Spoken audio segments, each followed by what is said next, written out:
biggest takeaway from NFL yesterday? I want to go around the room, actually. Like, if you could only talk about one thing from the NFL action yesterday, what is it? I'm going to start with you, Marvin. I'm going to go with the Jets handling the Packers on the road. Wow, I wasn't expecting that.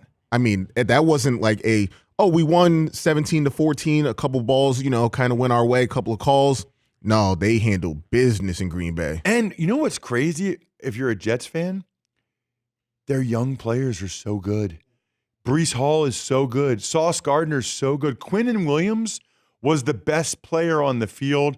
Now, Zach Wilson still had a couple of throws that I couldn't believe, not in a good way, but they won. Wasn't I listening a couple weeks ago? See, didn't you joke like on the show a couple weeks ago, like, yeah, wait till the Packers lose the next 2 weeks to the New York teams? No, you know what one I had, though? Or I don't know who said that. Maybe it was me. It might have been somebody else. But I did have Justin Tucker when he held his arms up after hitting a field goal 2 weeks ago. And, he was the lead singer of Creed all of a sudden. Like, yes, take in my greatness. I was like, buddy, you better chill because you're going to miss one of these days. With arms bam, wide open. Bam! There you go. And his face, he was shocked that he missed that. It's like, dude, you begged the universe to push that. Still wasn't a fourth quarter overtime one, though. He still made 61 fourth quarter overtime. Not yet. Not yet. A lot of football left to be played. Fritzy? Tom Brady and the Bucs laying an egg to lowly Pittsburgh. I found that to be shocking on top of what happened with Aaron Rodgers and the Packers at home against the Jets. And then you hear that he went to some party or a wedding and, he kind of showed up late He again. went to a surprise wedding. Who has a surprise wedding, by the way? When you're 80, every wedding, I think every time you get married, it's a surprise, right? I was fairly shocked that he got married. Yeah. Yeah, I don't know. I mean, so was she because she's 24. But what if you don't wear the right attire? Like a surprise wedding. Oh, so like when you attend the event and then you find out there's a marriage. What if I wore like a jeans and a flannel shirt because I think Kraft's inviting me to some party? And he's like, is that what you wore? I'm kind of getting married. What do you mean you're getting married? You just said I come to this party in New York. Think about, by the way, do you see all the people that were at that party? Like all the guys that used to play, like Seymour and stuff. But Brady was there. And then he missed Saturday's walkthrough. I got to tell you, I played with Tom in 05 and 06. And I love the guy, and I defend him, but that's a bad look, man. Like, to me, it's a bad look to be screaming at the offensive line when you skipped 11 days during training camp and you skipped the walkthrough the day before. Now, I know he's Tom Brady, and I know he can do whatever he wants. I get all that. But the thing I've always said to people about Tom when they ask me about him, he's all in. It's all encompassing. You can't say you're all in if you don't go to the walkthrough on Saturday. Like if you don't go to the walkthrough on Saturday because instead you're going to Kraft's party on a Friday night, like you can't say you're all in. I think it's a bad look to yell at the lineman the way he did. I didn't leave my wife and kids for this. Do you think in an honest moment, you think there's a percentage of Tom that wishes he had stayed retired? Yes. Yes. Wow, everybody said yes. All right. Paulie, what was your notable of the weekend? I'm going to say the Giants beating the Ravens and Lamar Jackson doing as much to lose the game as he did to win it. He didn't have a good year last year, and he had a good September, but they're 3-3, and if somehow he personally limps to the finish and has a B-level year, how do you give someone who plays B-level football $200 million? Oh, they will. I mean, they'll try to. Full boat? No, it's not going to be fully guaranteed. I don't think they're going to do. They don't have to. They can franchise that. Remember the Washington football team? They franchised Kirk Cousins a couple times because they didn't want to commit. Yeah, that worked out pretty well for them. And the Ravens are happy to commit, just not at the level Lamar wants them to commit. They offered him $160 million fully guaranteed on a 5-year extension. And any chance though, they're also biding their time till they make a bigger decision about him. No, but they can take it year to year. If he's not going to accept what they're offering, they can take it year to year. I can't believe this, by the way. So I just went around all four of you guys, and not one of you said anything about the Bills-Chiefs game or even Cowboys-Eagles. Is this one of those things where you guys are like trying to be contrarians? Like, I'm not going to take the obvious one. I'm not going to take Bills-Chiefs. Wow, was Bills-Chiefs being an awesome game surprising to you? No. Or was it like a like, wow, that really stood out as like of course. But it was the most significant game of the day. It was the most entertaining game of the day. It was the most entertaining game of the day, but then ultimately, does it really mean anything? Well, it means a lot if the Bills continue to hold serve and they host the AFC Championship game. Because I'm telling you right now, the Chiefs are not going to Buffalo and winning in the playoffs. I've called the last 3 Bills playoff home games. Yeah, go ahead. All right. Take the audio. You crushed it. Do the Dave Roberts thing to me.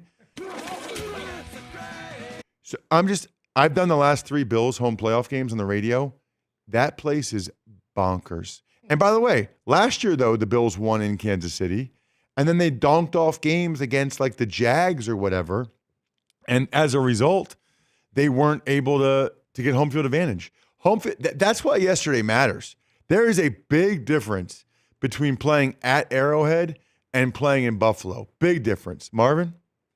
Well, you said biggest takeaway, and the thing was we've been looking forward to this game all week. Same thing with the Eagles-Cowboys. So the biggest takeaway for me was the shock that the Jets just dominated at Green Bay. Right. So it wasn't one of those There things wasn't like a big takeaway from the Bills-Chiefs game. like, oh, the Bills and Chiefs were great. Bills and Chiefs is kind of what you thought it would Okay. be. I think that's fair. And then, yes, Fritzy. And that it was in Green Bay, and they're 3-0 on the road, which they haven't done like in a decade or something like that, which seems insane that the Jets would be 3-0 on the road. Do you think Aaron Rodgers wishes he had decided to retire? Or found a way to keep Devontae Adams, which might not have been possible. You know?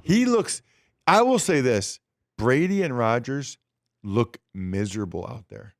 They look so unhappy. I mean, they look about as unhappy as you can look as being Tom Brady and Aaron Rodgers, starting quarterbacks making over $40 million or whatever. They don't look very happy. I'll say this about quarterbacks too. Is it crazy if I say that the Cowboys losing the way they did last night and Cooper Rush throwing 3 picks was like the second best option for the Cowboys last night? I mean, the best option is that the Cowboys win the game.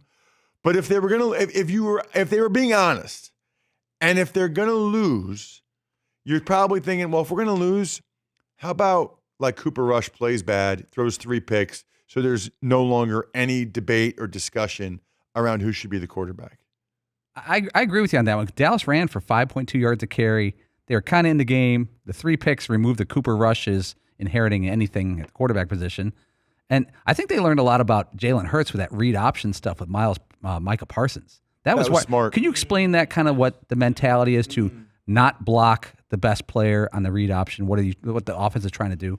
Yeah, so that's the player you're reading, right? So you look at the edge defender. If he closes down the line of scrimmage with the running back, you can pull the ball and take it out, as Hurts did a couple times. If he stays flat, shoulder square, and he's playing the quarterback, you give the ball to the running back, and he's going to be late to make the tackle. He's going to be able to make the tackle, but it's going to have to be like a 4 or 5 yard gain. It's such a college type play. It was invented in college. I can't imagine, like Rush, you played O-line. Imagine being the left tackle and they say, as soon as the play happens, ignore Micah Parsons. Well, he's double. The left tackle is double teaming inside. But the thing is, like Collinsworth did a good job pointing that out last night.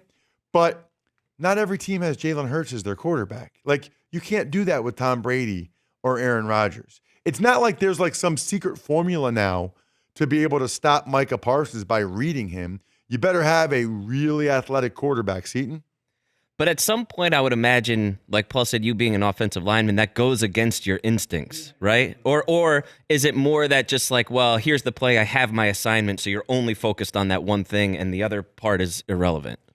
Other parts are relevant because they actually run that play a decent. It's not like they just ran that play last night. They run the zone read a lot. Yeah. And what you're thinking of is they're going to hand it to the running back, and I got to have an awesome double team with the left guard and knock the crap out of the D tackle up to the off the ball linebacker. Yeah. You're honestly, like, I don't even know. They probably didn't even tell the offensive lineman, hey, we're going to read Micah Parsons a lot to try to slow him down. Because what is interesting about it, he's the fastest player on the field. He legitimately is the fastest guy out there. How smart is it to make the first second of every play, he just has to be standing still? He just has to stay in there and watch and then make a decision. You're taking away his greatest asset, which is just how fast he is.